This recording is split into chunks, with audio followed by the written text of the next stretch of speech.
Hey guys, thank you for watching this video. Don't forget to hit that thumbs up and subscribe. I'm putting out at least one video a week, giving you guys absolutely free content that's gonna help you guys, whether it's long-term, short-term, just in finance and everything like that. So with that being said, let's jump back to the video.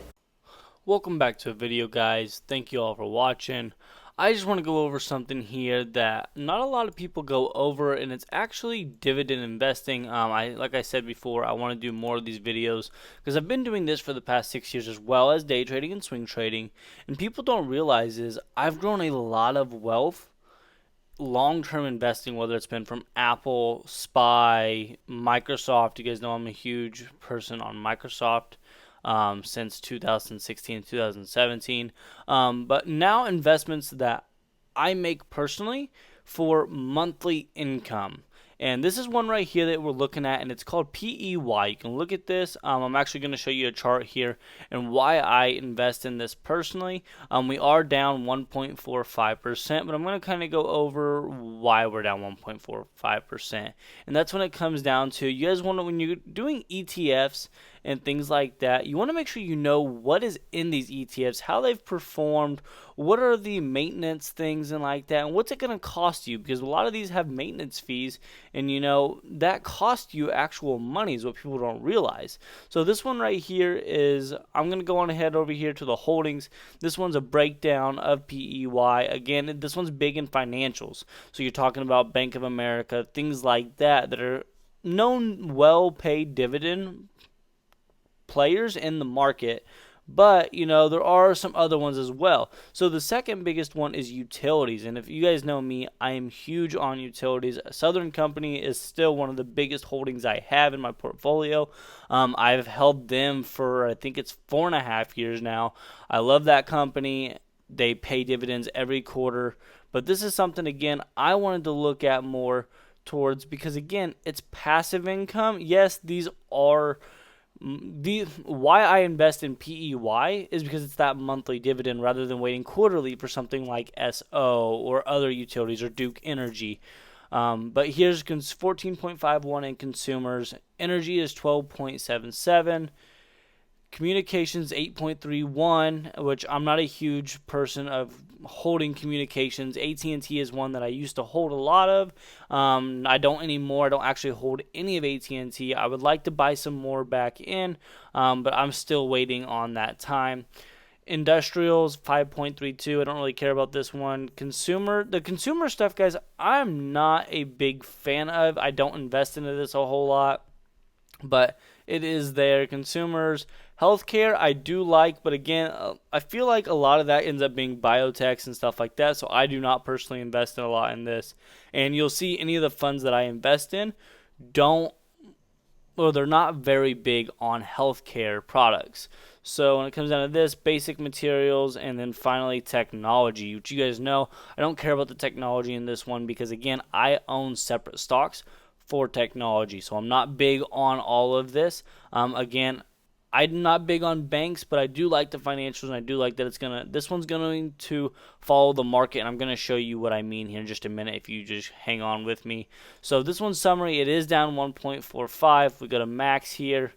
Of course, it has opened up. It took a huge dip in 08 and 09 like the whole market did, and I just kind of want to show you guys this real fast to compare it before we go any further.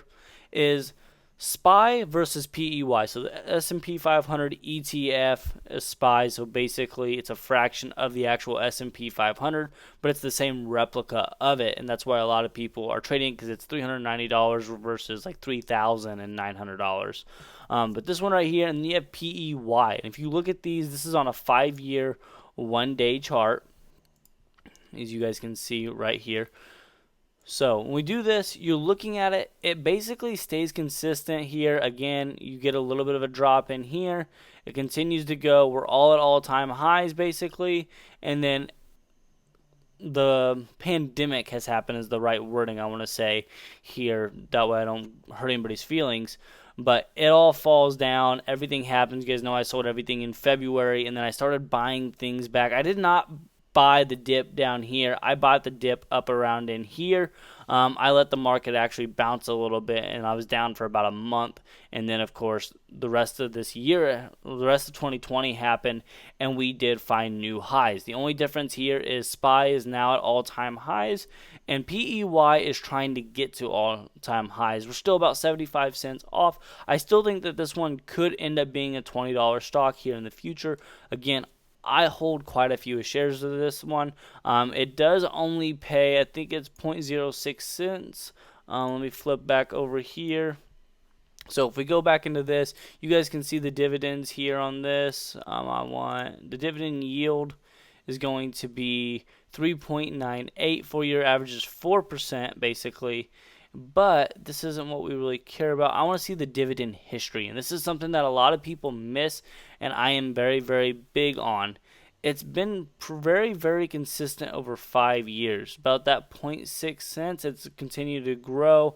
We're into the 0.5s, and then now here lately we're at 0.6 cents or 0.06. So you're getting 6 cents a month per share.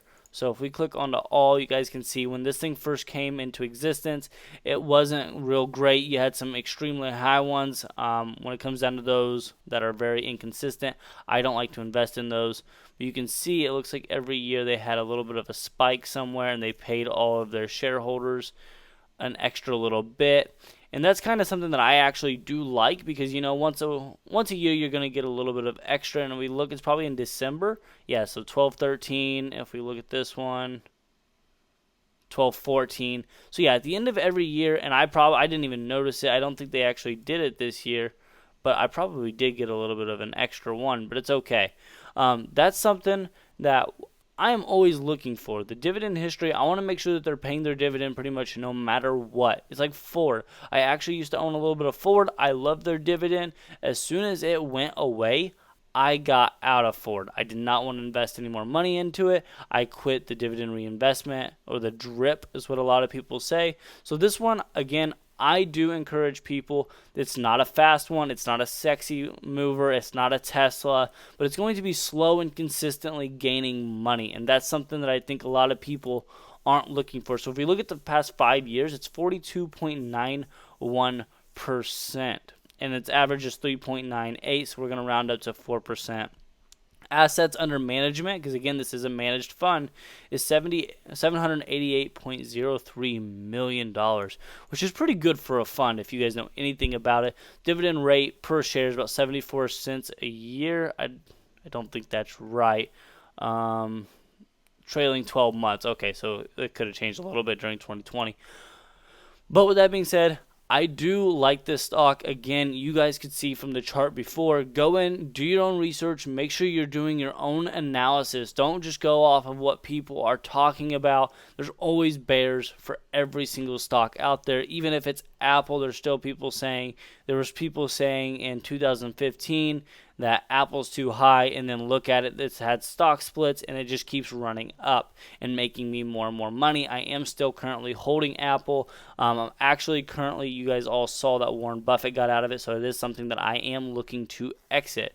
But this is something, make sure you guys are looking at these things, and you're going into everything ready to know what you're doing. Again, this is long-term investing, so this is something that you plan on holding for the next 5 to 10 years. The only reason I pulled out of this, and I recommended everybody I did not necessarily recommend, this is not recommendations. Why I told everybody that I pulled out of the market during February, at the end of February 2020, is because I saw it all happening overseas and everywhere else, because I am located in the United States, and we were able to basically miss out on the gigantic crash. And I don't want to say, I mean, it is what it is. It was a crash. The stock market fell dramatically, and I was able to make a lot of money on the downside if you guys have been following me, and I'm very, very happy about it. It sucked for everybody else. Again, I want everybody to make money, but there's always losers when there are winners. So with that being said, guys, thank you guys all for watching this video. I hope this helps somebody. I hope you guys all look into this fund. Again, you do not have to buy it. This is just what I personally invest into. So thank you guys, and I will see you guys in the next video.